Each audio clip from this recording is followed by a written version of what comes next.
top 5 finish. So Hamlin with Brad Keselowski to his inside for this restart, guys. How do you think this one's going to work? I'm going to put my money on the 20 car. I don't know about you, but he's been great on the restarts all night. Behind Keselowski, it's Kyle Busch and Carl Edwards, then Matt Kenseth, Trevor Bayne, Kevin Harvick, Brian Vickers, Paul Menard, and Jason Leffler round out your top 10. And we're back to green flag racing, ending our 6th caution at Darlington. And it is the 20 of Denny Hamlin. Staying 2 wide through 2, and oh, it's going to cost Keselowski. You saw him getting loose. Bayne gets loose as maybe a little help from the 33, and it costs Harvick as he's going to lose a couple of spots. You just don't want to get hung down on that inside in turns 1 and 2 there on that start. That's what you see happening to Keselowski. He lost 2 spots because he had that preferred. Carl Edwards has his mirrors filling up with the 18 of Kyle Busch. Let's move back to where Harvick is going side by side with Vickers again. Remember, Vickers is the youngest winner ever here. Back, I think it was 2003. He was 19 years old when he won. Well, look at McMurray trying to make it 3 wide on Paul Menard. Coming down that back straight. Well, he does it. Pulls it off. And he's still below the line. Kane's on the high side. He slides back up, and everything makes okay. Left side of your screen is Carl Edwards with his duel with Kyle Busch. That's for 2nd. They're a half a second behind race leader Denny Hamlin. The action on the right side of the screen, you see Brian Scott and Stephen Walls. That's a battle for 13th. See, Carl Edwards, he's really got this 60 car, got his act back together. He was really upset the way his other car, the Cut car, was driving, said this was good, but got it now. Well, and remember, Ford has yet. I'm okay.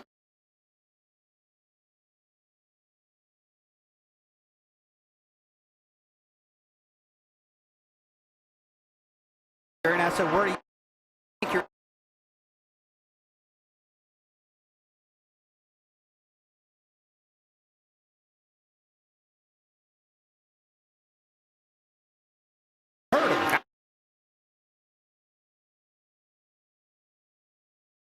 Still run here, and that Edwards is doing a good job here tonight, Doc. And he's being run. Kyle Busch in the 18 car.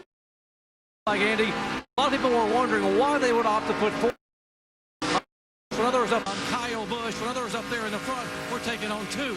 Here's the conversation between crew chief Jason Ratcliffe and Kyle. I mean, we needed to stay out front there, but the tire wear, it just wasn't worth it. We got a long way to go yet. That's our last stop, Dave, so take care of them. You don't think there'll be another one? Oh, there might be another one, but we ain't coming back. We are good by about 5 or 6 laps on gas right here. So remember, he told him we are good by 5 or 6 laps, and the new rule is for 3, possibly up to 3 green-white checkers. They do have a little bit of a buffer, but they're going to stay green. If they own the racetrack, you could say, to the checkered flag. Yeah, but Doc, the question is, if you go 3, that's going to be more than potentially 5 or 6 laps. It could be, and but they still sounded very confident that they could make it. The thing that gets me is that they feel like the tires are going to be good enough to hold somebody off that may have tires. So I feel like that's their last pit stop. That's a lot of confidence in the tires. We know the Goodyear tires are good, no doubt about that, but we saw 2 tires versus 4 tires earlier, and the 4 tires really outrun the 2 tires. You'd have to believe if he stays out and puts nothing on, that's going to be a tough call.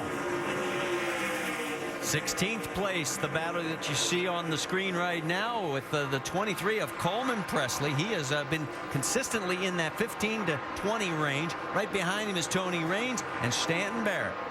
And he's steady at the wheel. He's got his dad, Robert Presley, who's won here before, helping him around this racetrack, and he's staying out of trouble, doing a great job, Coleman Presley is. We said a lot of good things about Coleman last week, and we got to say it again because look at that. He's running strong. He's not hit anything. He's got a lot of distance between him and the front. Doing a great job, he is. Well, check this battle out. Let's go back up towards the front. Edwards and Kyle Busch. You saw a little contact there. No harm, no foul.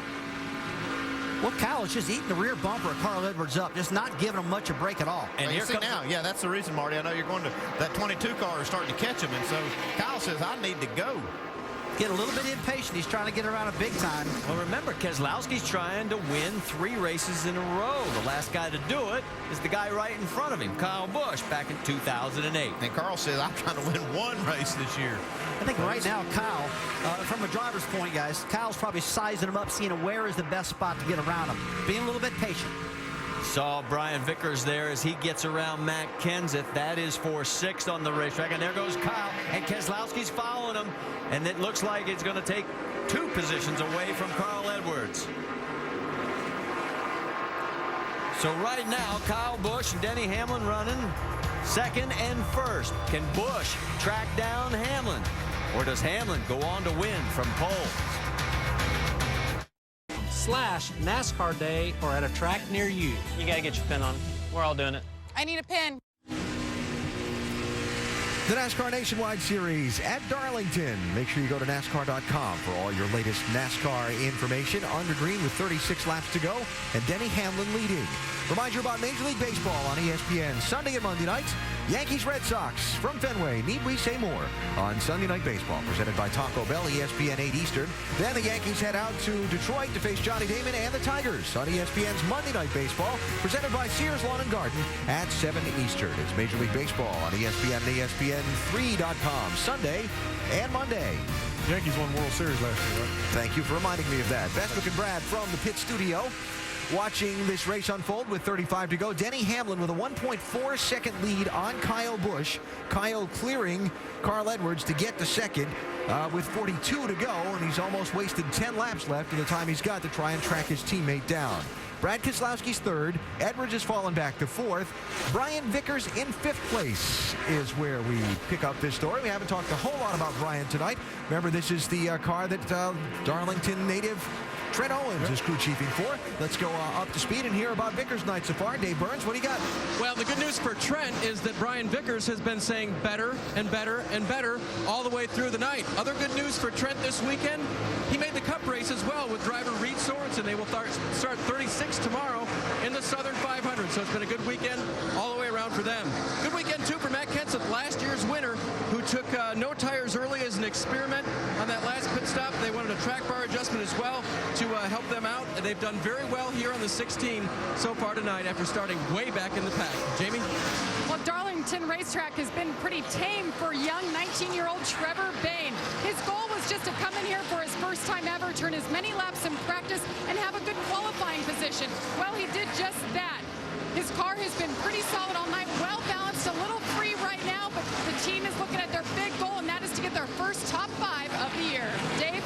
Jamie, I can't believe Jason Leffler is still in the top 10 right now. Not because he has interim crew chief Trip Bruce working for him this weekend, but because he's had a bad vibration in that race car for about the last 50 laps. They thought it was drivetrain related. They stayed out to see what would happen, and by golly, he's now going to try to make that pass as well. The 10 car is still moving forward.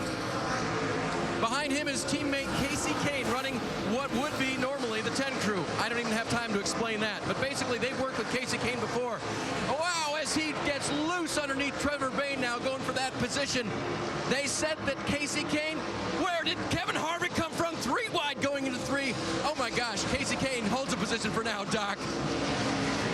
Kevin Harvick has 36 wins in the NASCAR Nationwide Series, but none of them have come here. He said, I always struggle at Darlington, and tonight is a prime example. The car was loose early on. They lost 8 spots in their first pit stop. He came back, and now the car is tight. He said a moment ago, it is plowing. And just now on the radio, Kevin Harvick said, and I quote, have I mentioned that I hate racing at this place? Alan? Yeah, we've heard that before, Doc. May I remind you that the last 5 Darlington Nationwide Series races, the last green flag run's been less than 10 laps. Wow. We have another caution Here we go. in these final 29. We'll see. We're under our 7th caution here at the Royal Purple 200, presented by O'Reilly Auto Parts, and the reason is for Justin Allgaier. He restarted 24th after getting the lucky dog, but here's what happened. Yeah, he driven his way up to about 17th place. I think he lost a right rear, maybe right here, or some. One of the rear tires went down. Didn't hit anything. Kept it off the wall, but there is the right front. So, remember when they said they weren't going to pit again? Well, we're going to find out who stays out and who comes in, and Brad Keselowski is definitely coming in. First up, Dave Burns. With Carl Edwards running fourth, the car was way too loose. Crew Chief Drew told him that in practice, we dropped the track bar, and that tightened up the car all the way through the corner. 1.5 rounds in. Jamie? Brad Keselowski